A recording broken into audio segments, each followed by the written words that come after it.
గ్రామాల్లో పాదయాత్ర చేస్తున్నారు. ఆయనతో మాట్లాడదాం. ప్రభుత్వం పట్టుబిడట్లేదు, మీరు కూడా పట్టుబిడట్లేదు. ఇలా ఒక్కటే చెప్తా ఉన్నాను. ఇలా ప్రత్యేకంగా పోతిరెడ్డిపేట గ్రామము, వెంకట్రావుపల్లి, సిరిసపల్లి ఎందుకు తీసుకున్నా అంటే ఫస్ట్ ఇమీడియట్ ఎఫెక్టెడ్ విలేజెస్ ఇవే. రేపు ఇక్కడ అయిపోయి నీళ్లు, కలుషితమైన నీళ్లు కూడా ఇక్కడ ఉన్న చెరువులో కలుస్తాయి. వెంకట్రావుపల్లి, పోతిరెడ్డిపేట చెరువులో కలుస్తూ ఉంటాయి. ఆ చెరువులో నీళ్లు కలిస్తే రేపు భవిష్యత్తులో మా పెరట్లకి నీళ్ళు ఎట్లా పెట్టుకోవాలి, రేపు మేము మంచినీళ్ళు ఎట్లా తాగాలి, రేపు విషం నీళ్ళు తాగే పరిస్థితి వస్తుంది. రేపు పెరట్లకి నీళ్లు పెడితే విషం నీళ్ళు అయినట్టయితే ఎట్టు పరిస్థితిలో ఈ డంపింగ్ యార్డ్ పెట్టనీయము.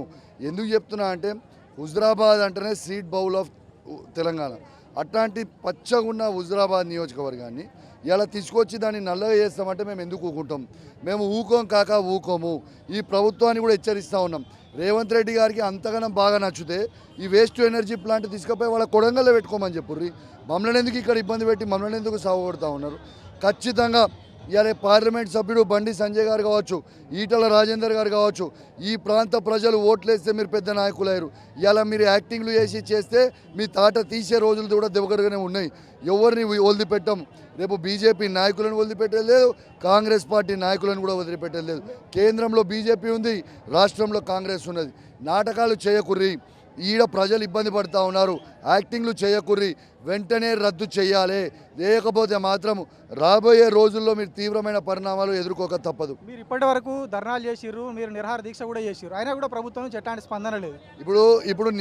ఇప్పుడు ప్రభుత్వం ఒకటే చెప్తా ఉన్నాను. ఈ ప్రభుత్వము నిద్రపోయిన వాళ్ళని లేపొచ్చు, నిద్రపోయినట్టు నటిస్తే ఎట్లా లేపుతాము? ఇలా ఈ ప్రభుత్వం తీరెట్లుందంటే దున్నపోతు మీద నీళ్ళు పోసినట్టు ఉన్నది. ఎట్టు పరిస్థితిలో మేము ఊకోము. వెంటనే ఈ ప్రభుత్వం డంపింగ్ యార్డ్ని రద్దు చేయాలి. ఇలా ప్రజలందరూ కూడా ఇలా వాస్తవంగా చాలా బిజీ డేస్ ఇవి. అంటే వ్యవసాయ పనులు విపరీతంగా ఉంటుంది. అట్లాంటి టైంలో కూడా వేలాది మంది జనం కూడా రోడ్ల మీదకి వచ్చి ఇలా మాకు వద్దు డంపింగ్ యార్డ్ అని చెప్తున్నా కూడా ఈ ప్రభుత్వము ఇంకా దున్నపోతు మీద నీళ్ళు పోసినట్టు, నిమ్మకి నీరెత్తినట్టు ఈ ప్రభుత్వం ఉంటే మేము ఊరుకునేది లేదు. దొంగ అంటే ఎట్లుంటుంది?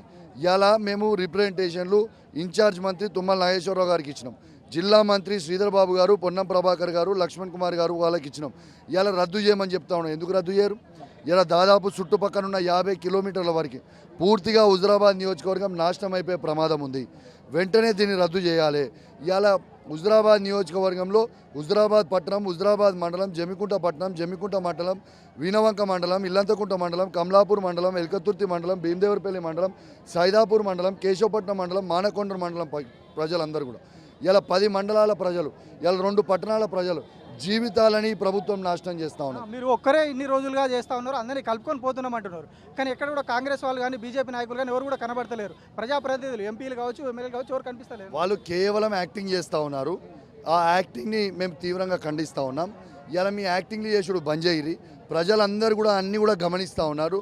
మీరు ఇదే విధంగా ఉంటే సమయం వచ్చిన రోజు కర్ర కాల్చి మీకు వాత పెడతారనేది మాత్రం మీరు మర్చిపోద్దని మీకు విజ్ఞప్తి చేస్తాం. ఒకటి మీ మీద ఆరోపణ చేస్తున్నది ఇది బీఆర్ఎస్ పార్టీ హయాంలోనే సాక్ష్యం చేసిర్రు, వాళ్ళదే తప్పు, ఇప్పుడు మళ్ళీ వాళ్ళే దాని మీద ధర్నా చేస్తారు. ఇంకొకసారి ఎవరన్నా బీఆర్ఎస్ హయాంలో ఇది శాంక్షన్ చేసిరని చెప్తే బీఆర్ఎస్ పార్టీ కార్యకర్తలు చొప్పు తీసుకొడతారు వాళ్ళని. ఎందుకు చెప్తున్నా అంటే ఇది 26/7/2024 క్లియర్గా కరీంనగర్ కలెక్టర్ గారు ముఖ్యమంత్రి రేవంత్ రెడ్డి గారి ఆదేశాల మేరకు ఇవాళ మేము ఇక్కడ హుజరాబాద్ సిరిసపల్లి దగ్గర మేము డంపింగ్ యార్డ్ ఏర్పాటు చేస్తున్నామని క్లియర్గా ఆర్డర్ కాపీ ఉన్న తర్వాత ఇంకా అబద్ధాలు చెప్పుకుంటా ఇంకా ప్రజల్ని మభ్య పెడదామనే ఆలోచనలో వీళ్ళు ఉంటే ఊరుకునే ప్రసక్తి ఉండదు. వెంటనే వీళ్ళని రద్దు చేయాలి. ఇలా చొప్పదండి సభలో డైరెక్ట్గా ముఖ్యమంత్రి రేవంత్ రెడ్డి గారే అనౌన్స్ చేశారు. అప్పటిదాకా మా ఎవరికి తెలియదు. మేము ఎట్టు పరిస్థితిలో ఊకం. వెంటనే ఈ డంపింగ్ యార్డ్ని రద్దు చేయాల్సిందే. రేపు ఖచ్చితంగా వీళ్ళు స్పందించకపోతే నియోజకవర్గం మొత్తం ఇవాళ ఎట్లా పాదయాత్ర చేస్తున్నాం నియోజకవర్గం మొత్తం కూడా చేస్తా. రేపు గ్రీన్ ట్రిబ్యునల్ని పిటిషన్ వేస్తాము, హైకోర్టులో పిటిషన్ వేస్తాము. 2,50,000 మంది ప్రజాప్రతినిధిగా ఖచ్చితంగా వాళ్ళ గొంతుగా నిలబడతా. ఇలా కౌశిక్ రెడ్డి శవం అన్న లేవాలి, లేకుంటే డంపింగ్ యార్డ్ అన్న లేవాలి. కానీ ఎట్టు పరిస్థితుల్లో డంపింగ్ యార్డ్ రాణ్యంగా కూడా హెచ్చరిస్తాము. హుజరాబాద్ కాన్స్టిట్యున్సీ కాదు, పక్కనే ఉన్న మానకొండ కాన్స్టిట్యున్సీ కూడా ఇబ్బంది అవుతుందని చెప్తా ఉన్నారు. కానీ అక్కడ ఎమ్మెల్యే స్పందించట్లేదు. ఆ నియోజకవర్గాన్ని పక్షాన్ని కూడా మీరే ఎందుకు కొట్లాడుతున్నారు? సిగ్గు లేదు, వాళ్ళకి శరం లేదు. ఇలా కాంగ్రెస్ పార్టీకి ప్రజలు ఓటు వేసినందుకు ఇలా వాళ్ళకి రిటర్న్ గిఫ్ట్గా ఈ డంపింగ్ యార్డ్ ఇస్తూ ఉన్నారా? ఇలా మంత్రి పొన్నం ప్రభాకర్ గారు, కవంపల్లి సత్యనారాయణ గారు, కాంగ్రెస్ పార్టీ నాయకులందరూ కూడా స్పందించకపోతే రేపు వాళ్ళని ఉరికిచ్చే రోజులు ఖచ్చితంగా వస్తాయి. హుజురాబాద్ నియోజకవర్గ ప్రజల ఆగ్రహానికి గురిగాక తప్పదు ఈ నాయకులని కూడా వాళ్ళకి హెచ్చరిస్తా ఉన్నాను.